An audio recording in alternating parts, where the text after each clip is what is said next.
कार्तिक महात्म्य दशम अध्याय। राहु प्रवेश कीर्तिमुख महिमा। समांस पूज्य विधिवदेश्च अतिभक्तितः संपश्च तदा वाक्य ददात नृपशतमः। नारद मुनि अनुरागे कहन्ति पृथ्वीराज आगे। शुण राजन ग्रंथ सार विष्णु को पाई जलंधर। लक्ष्मी सहिते तारपुरे रहिले बांधव भावरे। तेणु असुर महासुखी जगत सिरिपुरे रखी। देवे खटंती भृत्य मते दिन बंचंती दुख चिते। ए अंते गला केते काल दिने क स्वर्गे सुरपाल। सकल देवतांकु राई आम्भंगु सन्निधे बसाई। नारद उवाच कहन्ति देव पुरंदर हे मुनि शुण दुख मोर। आम्भर प्रभु नारायण तांक विभूति देवगण। से प्रभु आम्भ दुख देखी स्वदेह वैकुंठ उपेक्षी। लक्ष्मी सहिते रखी पुरे सर्व संपद भोग करे। से सर्वात्मा वसुदेव आम्भंकु होइला अपूर्व। तांक चरण सेवा बिनु किस कारण आम्भ तनु। धिक आम्भर जश सिरि जेवण जन देह घेनी। विष्णु भक्ति दिनु वंचे कोटि कुबेर धन संचे। घुंचई कोटि लक्ष्मी सिरि से स्वर्ग नर्क भोग करी। आम्भ विक्रम सही मती असुर घरे लक्ष्मीपति। बंदी होइले आम्भ पाई आम्भर आउ सुख नाही। जे जलंधर सिंधु सुत आम्भंगु कला हीन कृत्य। प्रभुंगु नहीं बंदी कला ए कर्म काले हे नथिला। पूर्वे हिरण्य हिरणाक्ष दनु दानव यक्ष भक्ष। मधु कैटव महावीर शुंभ निशुंभ शंखासुर। माली सुमाली माल्यवंत एहि तो केशी वज्रदंत। बई लोचन बड़ी वीर बालक अंधक असुर। त्रिपुर नारद सहिते एमंत दुष्ट थिले जेते। सुचि नमुचि जम्मू दैत्य केही न कले एडे कृत्य। देवंकु दुख देउथिले विष्णु मायारे नाश गले। ए दैत्य नाम जलंधर बळे जिणिला तिनिपुर। जे प्रभु दुष्ट दर्प हरे तांकु रखिला नेई घरे। आउ तुम्भंगु किस गति एका अछंती उमापति। ताहांकु कले आराधन दानव करिवे दलन। ए कथा हुई जेमंते भमुनि भिया तुरीते। एमंत कही सुना शिर नमिला आम्भर पयर। शुण राजन चूड़ामणि बास वाक्य आम्भे शुणी। सर्वदेवंकु स्वीकारे गलु जे जलंधरपुरे। सिंधु नंदन सभा तले प्रवेश हेलु शुभ बेले। आम्भंगु देखी दैत्य राजा विशेष कले पाद पूजा। सन्निधे बसाई आसने उछई कोमल वचने। भमुनि वर काहि थिले मोपुरे कि कार्य आइले। काहि देखिछि किशोरीथि मो आगे कह महाजति। मुनि ओइले शुण राय जे स्थाने शंकर विजय। नामता कपिलास गिरी सकल गुण सुख सिरी। कियबा देवा पट्टांतर शत योजन उच्चजार। एही प्रकारे दीर्घ प्रति धवल वर्ण दिव्य ज्योति। विविध वर्ण तरुवर कल्प वृक्ष ही पटांतर। अमल पुष्प निरंतरे अमृत तुल्य फल धरे। सुनंदा नामे बहे नदी स्नाने अशेष पाप छेदी। पशुपतंग आदि पक्षी सेवने दुख को उपेक्षी। सिद्ध किन्नर यक्ष गणे जही वसंती अनुक्षणे। सर्वे बसंती तोष मने शिव गौरी परसन्ने हर्षजात अनुक्षणे सुखे बचंती शिव गणे आंभे सेवने दिना केते बंचिलु शंकर संगते तहु स्वर्ग को जाइथिलु आज तो पुर को अइलु नारद बदनु ए वाणी सागर सुत कर्णे शुणी पुणी पुछई तोष मने हे हो मुनि कह परसन्ने तुमको पुछई एमंत ईश्वर संपद जावत मोह संपदे सम कले हे केथु श्रेष्ठ हेब भले से कथा कह महाऋषि शुणी होई आंभे खुशी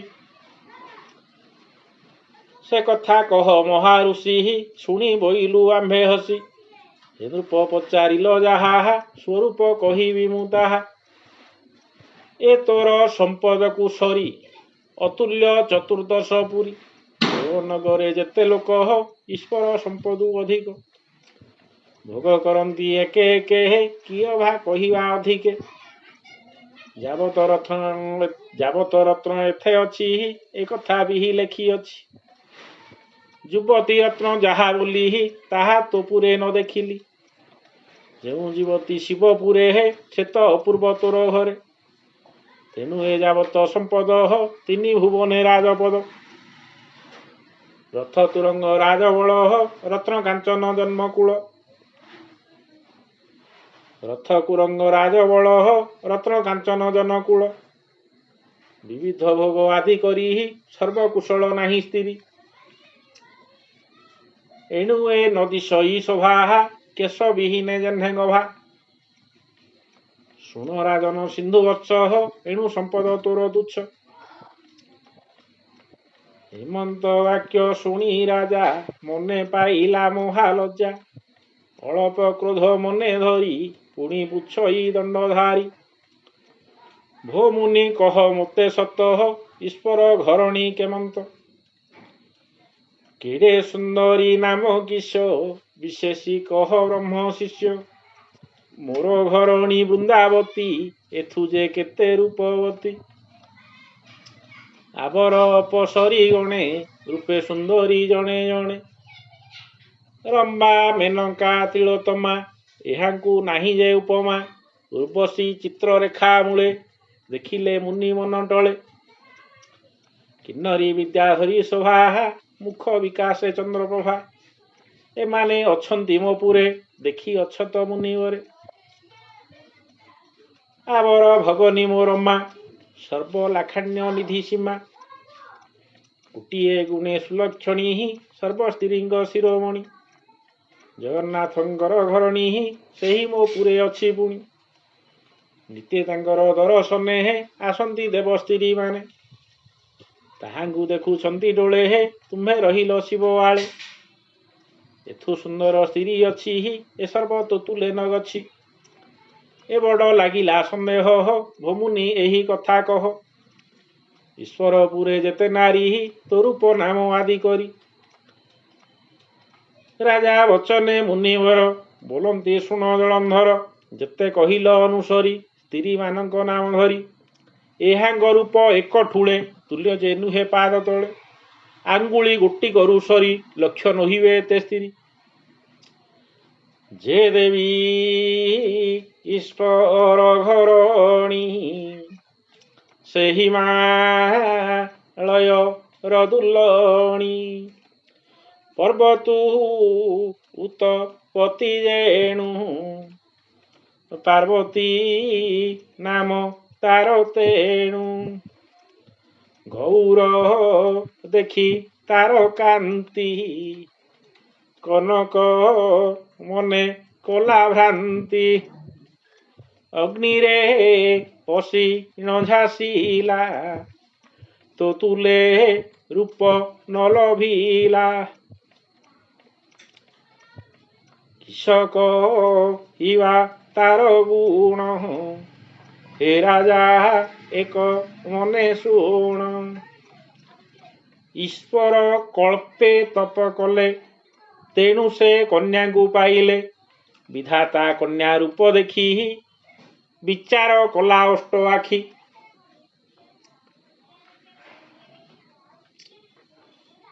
ଏହା ସଦୃଶେ ଏକ ନାରୀ ବିଷ୍ଣୁଙ୍କୁ ଦେବୀ ବିବାହ କରି ଏମନ୍ତେ ବିହି ଭାଳି ମନେ ରଚିଲା ପାର୍ବତୀ ବିଧାନେ। 7 ବରଷ ଏକ ଚିତେ ନିର୍ମାଣ କଲା ବହୁ ମତେ।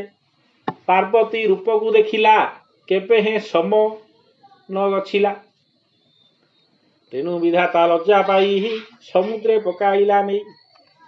ସେ କନ୍ୟା ଲକ୍ଷ୍ମୀ ରୂପେ ଜାତ କାଳେ ତା ଲଭିଲେ ଅଚ୍ୟୁତ। ସେ ଏବେ ତୋର ପୁରେ ଅଛି ତାଙ୍କୁ କି ପାର୍ବତୀଙ୍କୁ ଗଛି। ଆବର ଯେତେକ ସୁନ୍ଦରୀ ସେ କାହିଁ ପାର୍ବତୀଙ୍କୁ ସରି। ମାଣିକ୍ୟ ତୁଲେ ଯଉ ଚିଜହ ଅମୃତ ତୁଲେ ଗୁଡ଼ ସ୍ୱାଦ। କନକ ସଙ୍ଗେ ପଟ ଫୁଲ ଲକ୍ଷ କି କଲେ ହେବ ତୁଲ। କାମଧେନୁର ସଙ୍ଗେ ଗାଇ ଯେତେ ଅନ୍ତର ବା ହୋଇ। ପାର୍ବତୀ ସଙ୍ଗେ ଅନ୍ୟ ସ୍ତ୍ରୀ ଦେଖିଲେ ସେହି ଭାବେ ସରି।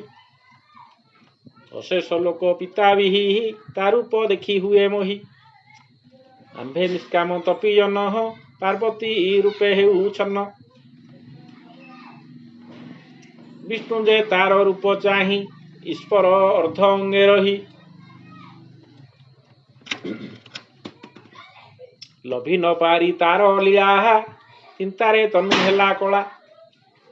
ଚନ୍ଦ୍ର ଆନନ ଦେଖି ଭାଜି ଚନ୍ଦ୍ର ଆନନ୍ଦ ଦେଖି ଭାଳି ରୁଦ୍ର ମୁକୁଟ ତଳେ ଗାଳି।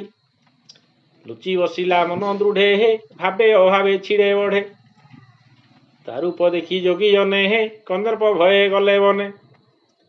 ବେନି ନୟନ ବୁଝି ବସି ଆତ୍ମାରେ ମନକୁ ନିବେଶି। ଶିବ ଯେ ତାର ରୂପ ଦେଖି ଯତନେ କଲେ ତିନି ଆଖି। ପାଶରୁ ନ ଛାଡ଼ନ୍ତି କ୍ଷଣେ ମନ ନିବେଶି ପ୍ରିୟା ଗୁଣେ। ସେ ପୁଣ ଯେମନ୍ତ ଯୁବତୀ ଶିବ ତାହାଙ୍କୁ ନୁହେଁ ପତି। ସ୍ୱଭାବେ ରୁଦ୍ର ଯୋଗୀ ବେଶ ମସ୍ତକ ଚଟା ଅଙ୍ଗେ ଭସ୍ମ। ଏମନ୍ତ ବେଶ ଶିବ ଧରି ବିଳାସ କଲେ ଦିବ୍ୟ ନାରୀ। ଏମନ୍ତ ଅବିବେକ ବିହି କାହିଁ ସଞ୍ଚିଲା ନେଇ କାହିଁ। ଏତେ ସମ୍ପଦ ନେଇ ତୋରେ ଯୁବତୀ ରତ୍ନ ନାହିଁ ଘରେ। ଏଣୁ ନ ଶୋଭେ ତୋର ପୁର ଏମନ୍ତ କହି ମୁନିବର। କ୍ଷଣେ ବ୍ରହ୍ମଲୋକ ଯାଇ ଦୈତ୍ୟକୁ ଉଚ୍ଚାଟ କରାଇ।